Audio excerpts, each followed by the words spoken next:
Daniel, defensive partners of late, you've had a few different ones. How did you find it with Cameron on Saturday? Enjoyed it. I thought we worked well together. I thought he settled in really quickly, and hopefully that it can continue on Saturday. I mean, good early signs. How long does it take to get the real understanding, if you like? Yeah, obviously in time you build up a better understanding and you learn each other's games. But first impressions, I mean, he's a confident boy and he's got good pedigree, obviously. I mean, he's a Australia international and coming from a championship club like Fulham. So all the signs are there. So this will be a great experience for him as well. And yeah, hopefully we can continue to build on what I thought was a solid performance against Bromley. Is he a talker as well? He is. I mean, he's young, but for a young boy, he speaks a lot, which helps obviously because you need to know what's around you and who's up, who's round, etc. So I think he can add voice to the back line and help George on that side as well. Long old journey this week. Obviously beat Barrow back in August, but that's a long time ago, and the away game is very different just because of the geography, isn't it? It is.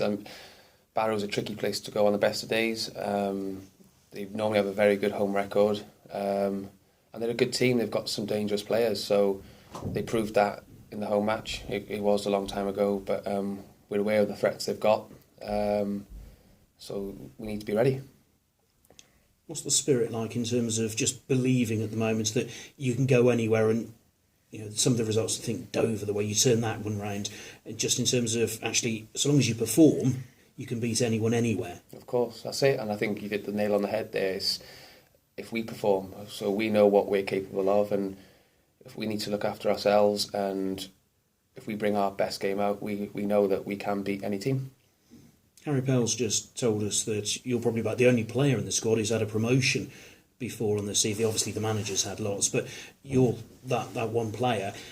Have you been passing any of that on to the rest of the boys? Is there anything you can pass on?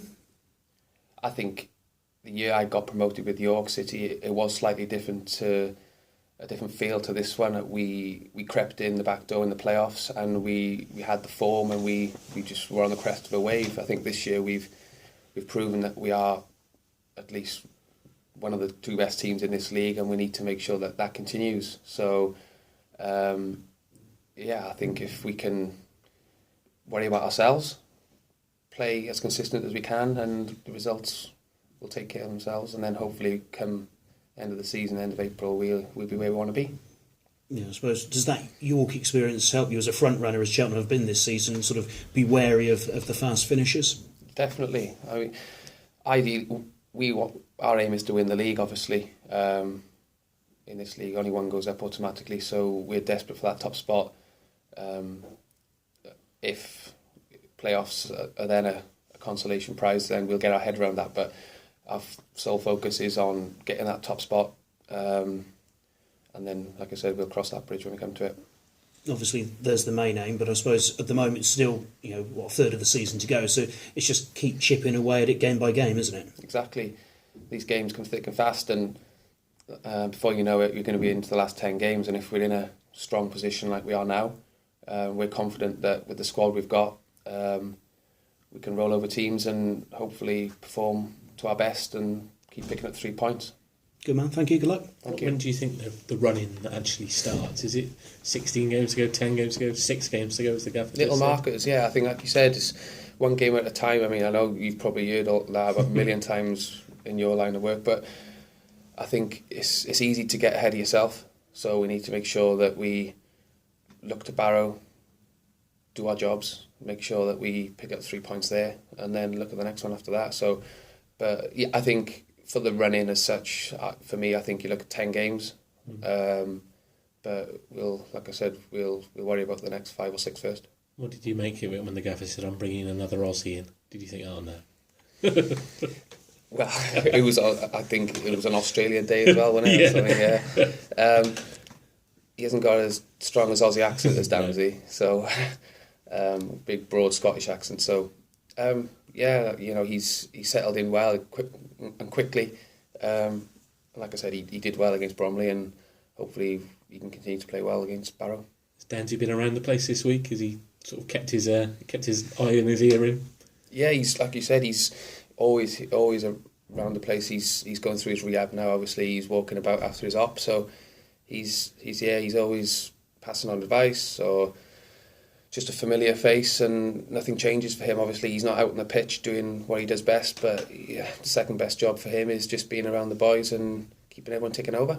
Yeah, you mentioned that going up through the playoffs, you've been to Wembley incredible amounts in your career. You'd be happy to give that place a miss this year, I imagine. Exactly, yeah. Yeah, like I said, the main aim is to win this league and not worry about playoffs, but it's a fantastic place to go to, and if we have to go there, we'll do it, and we'll get the job done. Finally, as a Welshman, the rugby starts this weekend. Is that something that's going to play a big role in the bragging rights in the dressing room in the next few weeks? I don't think many lads I follow rugby. I love Welsh. Yeah, it's sort of in your blood when you're from South Wales, but there's not many who are really interested. I mean, Downsy likes his rugby, so when the World Cup was on, we had a bit of to and fro in with Australia and with them knocking us out. But I think Wales or Ireland for me. Okay, excellent.